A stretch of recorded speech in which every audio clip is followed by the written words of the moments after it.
추석이 일주일 앞으로 다가왔는데도 밤 기온이 25도로 웃도는 무더위가 계속되고 있습니다. 서울은 닷새 만에 다시 열대야가 나타나면서 역대 가장 늦은 더위를 기록할 것으로 보입니다. 구승은 기자입니다.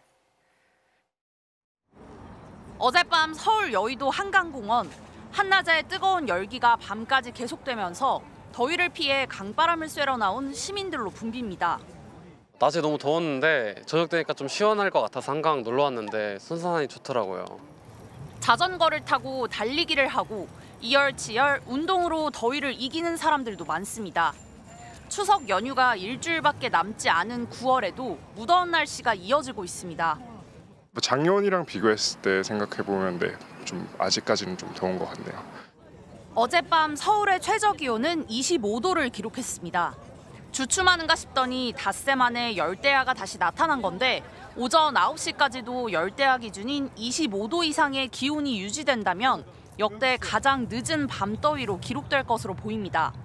기상청은 폭염특보가 내려질 정도로 낮 기온이 계속 오르면서 밤에도 더위가 지속되고 있다고 설명했습니다. 낮 동안에 많이 높아진 만큼 밤에 이제 조금 해소되는 시점이라든지 이런 것들이 조금 늦어질 수 있는. 고수온 해역에서 덥고 습한 바람이 여전히 불어오는 것도 더위가 이어지는 이유로 꼽힙니다.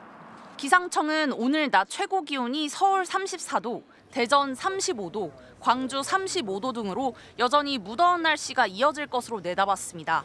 MBC 뉴스 구승입니다. 김건희 여사 디올백 수수 사건이 또 한 번 심판대에 오르게 됐습니다. 디올백을 전달했던 최재형 목사가 신청한 검찰 수사심의위가 받아들여진 건데요. 이번 주 김 여사를 불기소 처분하려던 검찰 시간표엔 차질이 생겼습니다. 이준희 기자입니다. 디올백을 건넨 최재형 목사가 신청한 검찰 수사심의위원회가 따로 열립니다. 지난주 김건희 여사에 대해 불기소를 공고한 수사심의위원회는 별도의 절차입니다. 회사원, 교수, 시민단체 관계자 등 15명의 일반 시민으로 구성된 서울중앙지검 검찰시민위원회가 최 목사의 신청을 받아들인 겁니다. 시민위원회는 검찰 수사팀과 최 목사가 낸 의견서를 토대로 2시간가량 비공개 논의한 끝에 이같이 결정했습니다. 수사심의위는 소집될 때마다 참여위원을 무작위 추첨하는 식이라 김 여사 사건 때와 다른 위원들 15명이 다시 심의하게 됩니다. 앞서 김 여사 수사심의위원회는 김 여사의 청탁금지법 위반 등 6개 혐의에 대해 모두 불기소 처분을 권고했습니다. 최 목사는 청탁금지법 위반과 주거침입, 위계에 의한 공무집행 방해 등 혐의를 받고 있습니다. 청탁금지법 위반 혐의의 경우 디올백을 주고받은 김 여사와 겹칩니다. 최 목사는 디올백은 청탁의 대가라며 검찰의 무혐의 결론에 반박하고 있습니다.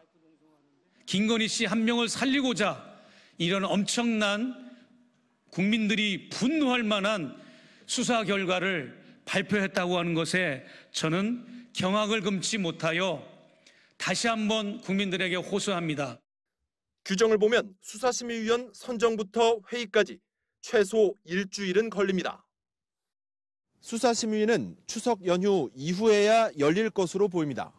이번 결정으로 김 여사 디올백 사건은 사실상 수사심의 판단을 2번 받게 됐습니다. MBC 뉴스 이준입니다. 지난주 정부가 응급실 운영이 제한된 병원에 군의관들을 파견했지만 업무 범위에 대한 이견으로 복귀하는 일이 잇따랐죠. 그런데도 어제부터 군의관을 병원에 다시 보내면서 현장 혼선이 계속되고 있습니다. 유서영 기자입니다. 응급실 파견 군의관들이 근무를 못하겠다며 돌아간 수원의 아주대병원. 경기 남부 권역응급의료센터인 이곳엔 응급 환자들이 밀려들었습니다. 다른 이유 때문에 진료를 하시던 분이라서 바로 받아주시고. 아주대병원을 포함해 지난주 5개 병원에 지원을 보내겠다던 군의관 15명 중 실제 응급실 근무자는 1명도 없습니다. 업무 범위와 책임 소재를 놓고 갈등을 빚었기 때문인데 이 와중에 복지부는 군의관 250명의 파견을 시작했습니다.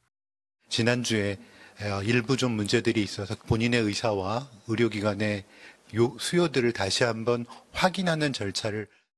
하지만 현장에서의 혼선은 여전합니다.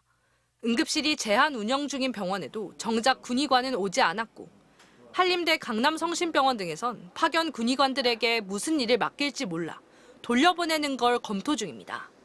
문제가 좀 있는지 국방부에서 그 취소 통보가 됐다고 하는지 한 명은 잘못 전달을 받고 오셨다가 가신 걸로 알고 있고 없다고 보시면 돼요. 올해 추석 전후 사흘 동안 문을 여는 당직 병의원은 하루 평균 2,960곳. 지난 설 연휴 같은 기간 2,553곳보다 약간 늘었지만 목표했던 4,000곳엔 못 미칩니다. 하지만 정부는 연휴가 시작되는 토요일엔 2만 7천여 곳이 문을 연다며 일 평균으로는 목표 규모를 훌쩍 넘겼다고 발표했습니다. 정부는 남은 기간 당직 병의원의 추가 신청을 받아 경증 환자를 분산시킬 계획이지만 응급실 중증 환자에 대한 진료 찾을 우려는 여전합니다. MBC 뉴스 유서영입니다.